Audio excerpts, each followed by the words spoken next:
আমার এক চাচা মারা গেছিল, আমার চাচা তো চাচা মানে বাড়ির পাশে বাড়ি, অল্প বয়সে, আমাদের চাইতে 4-5 বছরের বড়, এরকম খেলাধুলা করতাম একসাথে ছোটবেলায়, বা 3-4 বছরের গ্যাপ থাকলে কিন্তু অনেক সময় গ্যাপ না, একই এলাকায় 3-4 বছরের গ্যাপ আহামরি না। তো দেখা গেছে হঠাৎ করে উনি বুকে ব্যথা উঠছে, নিজের গড় করতেছিলেন, গড়ে পানি দিচ্ছিলেন, ইট নতুন গড় করলে ইটে পানি দেয় না, এর মধ্যে বলতেছে আমার ব্যথা করতেছে, উনি চলে গেছেন। সাথে সাথে 2 কিলো নিয়ে গেছে আমার আপন বড় ভাই, ওনাকে অটো দিয়া হসপিটালে নিয়ে যাচ্ছিলেন। তো আমার ওই চাচা সাথে সাথে শেষ। আমি এই ঘটনা কেন বলতেছি বলি, ওই চাচা মারা যাওয়ার পর অল্প বয়সী মানুষ, কিছু হয় নাই, অসুস্থ হয় নাই, কিছু না, আমাদের এলাকায় এমন সারা পড়ছে, আমাদের এলাকার আবাল বৃদ্ধা বনিতা সব মসজিদ দিকে, একটা মানুষ চলে গেছে সব। ওমা মুরব্বীরা এসে, যেগুলো কোনোদিন আমি দেখি না নামাজ পড়তে, এমনও কিছু অর্ধ বয়সী কয় যে হুজুর কোরআন শিখতে চাই, কোরআন শিখতে চায়, তারা কোরআন শিখার আগ্রহ তৈরি হয়েছে। সুবহানাল্লাহ। আমাদের মধ্যে যখন কেউ মারা যায়, আমাদের মা, আমাদের বোন, আমাদের ভাই, আমাদের বাবা, আমাদের আপনজন কেউ, তখন কিন্তু আমাদের মধ্যে ঠিকই একটা ভয় আসে, কোরআন শিখতে আগ্রহী হই, কোরআনের দিকে নজর দেই। কিন্তু আমরা এমনিতে স্বাভাবিকভাবে কোরআন শিখতে আগ্রহী না। এই কথাটা আবারও বলছি এই জন্য যে আমাদের কিছু সৃষ্টি করছেন আল্লাহ, মহান আল্লাহ তাআলা আমারে সৃষ্টি করেন, আমারে পালেন, আমারে খাওয়ান, এই যে বাতাস দিচ্ছেন, এই যে বাতাস অক্সিজেন নিচ্ছি, এটা কে দেন? এই যে পানির অপর নাম জীবন, দেখি এই যে পানি যেটা আমরা খাই, এই পানিও আমরা খাইয়া যে জীবন বাঁচাই, এটা দিচ্ছেন কি? আমারে বলেন না, একবার চিন্তা করছেন জীবনে, হাই হাই কি আমারে আল্লাহ পানি খাওয়ায়, আমারে আল্লাহ শ্বাস প্রশ্বাস নেওয়ার জন্য বাতাস দেয়, আমারে আল্লাহ রিজিক দেয়, আমারে আল্লাহ পালে, আমার আল্লাহ সব কিছু করলো, অথচ আমার আল্লাহ আমারে কি কথাটা বললো, আমারে কি আদেশ দিল, আমার ব্যাপারে ওনার নির্দেশনা কি, আমারে আল্লাহ তাআলা তার গ্রন্থটা যে পাঠাইছে, এটা আমি দেখতেই পারলাম না, একটু খুইলা পড়তেও পারি না। চিন্তা করছেন কোনোদিন?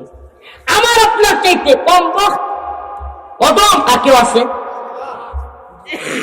বৃদ্ধা বয়সে মুরব্বীরা সাহাবায়ে কেরাম চেষ্টা করতেন। আমার আব্বার কথা বলি, আমার আব্বা নাই, আমার আব্বা 2008 সালের শেষ দিকে আমার আব্বা দুনিয়া ত্যাগ করেছেন।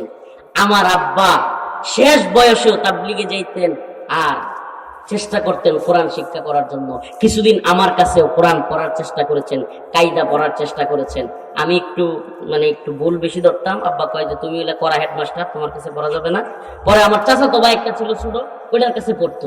কিন্তু আব্বা যেদিন চলে যান, আমার আব্বারও কিছু হয় নাই, আমার আব্বা হঠাৎ করে, আপনার দান লারে না, দান লাড়তেছেন, কের আপনারা কি কই বল, শুদ্ধ ভাষা করে নিয়েছে, কেরো কয় মনে কের কয়,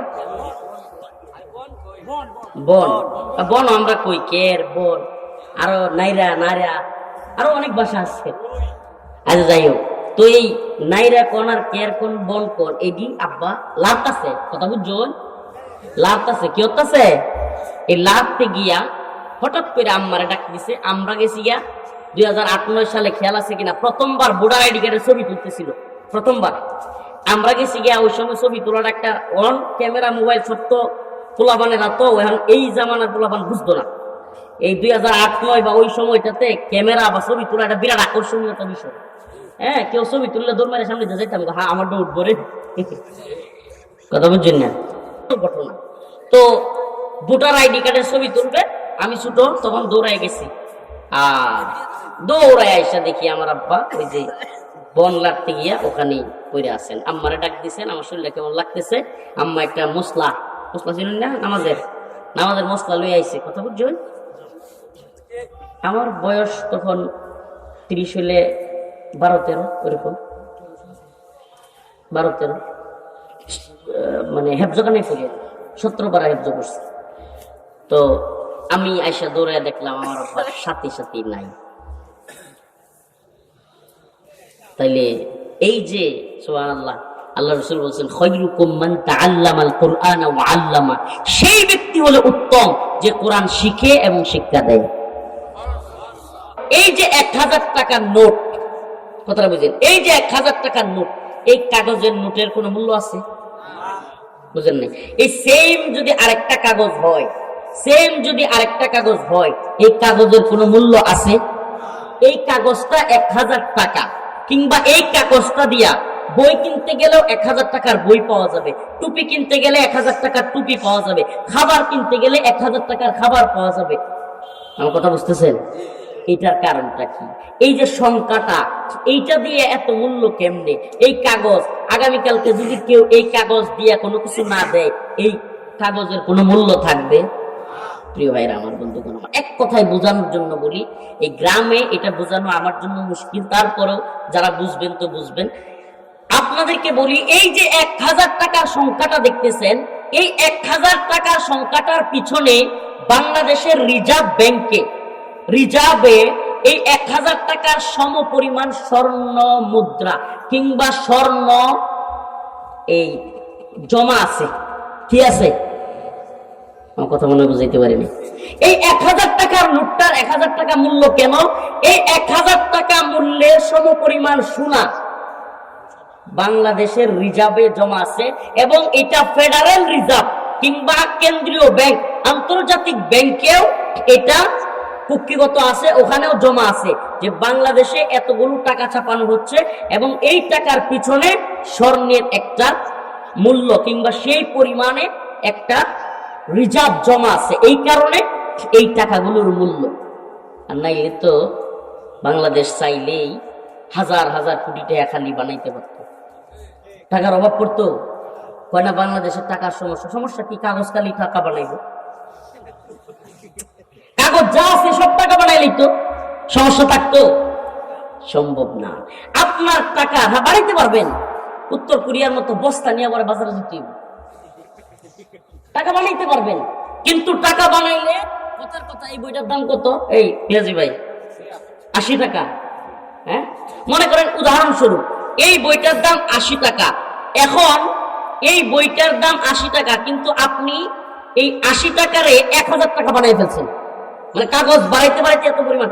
এখন এই বই কিনতে গেলে 1000 টাকা, তাইলে টাকা বাড়ায় কাগজ বাড়ায় কোনো লাভ হবে? উল্টো আমেরিকান $1 বাংলাদেশি কত? 120 বা 22 টাকা। কেন? তাইলে আমেরিকান $1 যা কিনা যাবে বাংলাদেশের 120 টাকায় তা কিনতে। আমি ওই দিকে যাইতে চাইছিলাম না, কিন্তু আলোচনাটা এই জন্য যাইলাম, শুনেন, আমাদেরকে অর্থনৈতিক সমৃদ্ধির কথা বলে, আমাদেরকে বিভিন্ন চেতনার কথা বলে, আমাদেরকে স্মার্ট বাংলাদেশের কথা বলে, ডিজিটাল বাংলাদেশের কথা বলে অনেকবার ধোঁকা দেওয়া হয়েছে, জাতিকে ধোঁকা দেওয়া হয়েছে। ছোটবেলায় আমরা 2 টাকা দিয়ে 1 টাকা দিয়ে, আমারই মনে আছে, আমার তো 30 বছর বয়স, আমারই মনে আছে ছোটবেলায় যখন স্কুলে যাইতাম 1 টাকা দিয়ে যে রুটি কিনতাম, এটা এখন 5 টাকা লাগে। 1 টাকার রুটি এখন 10 টাকা লাগে। 10 টাকা এতটুকু একটা রুটি 1 টাকা দিয়ে কিনতাম, এটা এখন কত? 10 টাকা। ছোটবেলায় 1 টাকা দিয়ে স্কুলে যেতাম, সময় সানাসুর কিনলে 1 তুড়ি কিনে নিতাম সানাসুর। প্রিয় ভাইরা আমার, বোঝা গেল আমাদের টাকার মান আস্তে আস্তে পড়তেছে। তার মানে হলো আমাদের যে ফেডারেল রিজার্ভ কিংবা ব্যাংকিং সিস্টেম, অর্থনৈতিক খাত, এটা স্থিতিশীল না, মানে একটা ভালো অবস্থানে নাই। উল্টা আফগান জাতির 4 বছরের রিজার্ভ আরো ভালো অবস্থানে আছে। কিভাবে সম্ভব হয়েছে? দুর্নীতি তারা দূর করতে পারছে। কিভাবে সম্ভব হয়েছে? তাদের মন্ত্রীরা সাইকেল দিয়া, রিক্সা দিয়া অফিসে যায়, তাদের মন্ত্রীরা যা বেতন পায় তার বাহিরে 1 টাকা কোনোদিন খাওয়ার চিন্তাও করে না। সুবহানাল্লাহ বলবেন না? এমন একটা রাষ্ট্র, সুবহানাল্লাহ, এমন একটা অবস্থান তারা তৈরি করেছে। এই কথাগুলো কেন বললাম? যে এই কথাগুলো এই জন্যই বললাম যে আমাদেরকে সেই পথে ফিরে যেতে হবে যেই পথ কোরআনের পথ, আমাদেরকে সেই পথে ফিরে যেতে হবে যেই পথ ইসলামের পথ, আমাদেরকে সেই পথে ফিরে যেতে হবে যেটা ইসলামী শরিয়ার পথ। প্রিয় ভাইরা আমার, কোরআনের কথা থেকে শুরু করেছিলাম যে আল্লাহর রাসূলের কাছে এক লোক আসছে কোরআন শিখতে। কি শিখতে? আমরা আপনাদেরকে কোরআনী মানুষ বানাইতে চাই। ওই যে কথা থেকে উঠে আসছে, কি মানুষ? কোরআনী মানুষ। সুবহানাল্লাহ। কোরআনী মানুষ কেমন? হযরত ওমর ইবনুল খাত্তাব নাম শুনছেন না?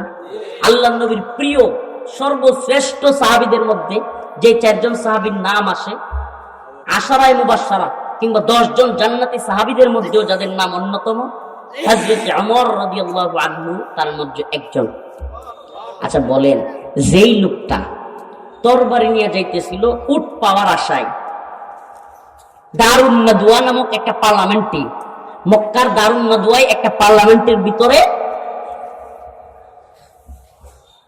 মিটিং হইতেছিল, গোল মিটিং, কি যে মুহাম্মদকে হত্যা করে ফেলতে হবে, নাউজুবিল্লাহ সাল্লাল্লাহু আলাইহি সাল্লাম। দারুন নাদওয়া মক্কার পার্লামেন্ট, ওই পার্লামেন্টে বৈশা কাফেররা সিদ্ধান্ত নিল কে আসো যে মুহাম্মদকে কতল করবা, নাউজুবিল্লাহ। তাকে উট দেয়া হবে, উট পুরস্কার। তখন একজন জাহেলি জামানার অন্যতম বীর দাঁড়ায় গেছিল, লোকটার নাম কি জানেন? আপনি বলেন, একবার চিন্তা করেন, সুবহানাল্লাহ, কোন সে কষ্টিপাতর যেই লোকটা আল্লাহ রাসূলকে তরবারি নিয়ে যাচ্ছে মারতে। কেমন কষ্টিপাতর যে এই লোকটাকে আল্লাহ পাক এমন কবুল করছে, কোরআনের কারণে এমন বদলায় দিছে, এমন চমকায় দিছে, যেই লোক নিজে কল্লা কাটতে যাচ্ছিল সেই লোক নিজের কল্লা নিজ দিকে দিয়া কালিমা পইরা লা ইলাহা ইল্লাল্লাহ মুহাম্মাদুর রাসূলুল্লাহ পইরা মুসলমান হয়ে চলে আসছে। এই কষ্টিপাতরটার নাম হলো কোরআন। এই কষ্টিপাতরের নাম কি? কোরআন।